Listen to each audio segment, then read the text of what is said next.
ඉදිරි පැය 36 සඳහා සාමාන්‍ය කාලගුණ අනාවැකිය ජාතික කාලගුණ විද්‍යා මධ්‍යස්ථානයේ අනාවැකි අංශය මගින් නිකුත් කරන ලදී.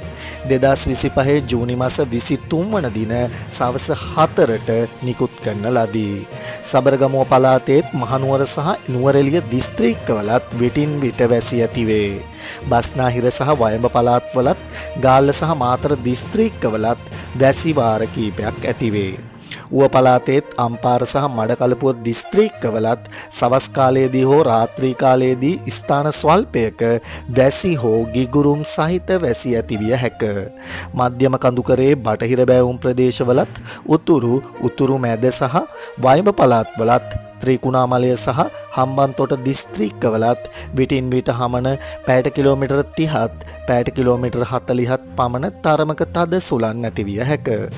ගිගුරුම් සහිත වැසි සමග ඇතිවිය හැකි తాවකාලික තද සුළං වලින් සහ අකුණු මගින් සිදුවන අනතුරු අවම කර ගැනීමට අවශ්‍ය පියවර ගන්නා ලෙස ජනතාවගෙන් කාලගුණ විද්‍යා දෙපාර්තමේන්තුව කාරුණිකව ඉල්ලා සිටිනු ලැබේ.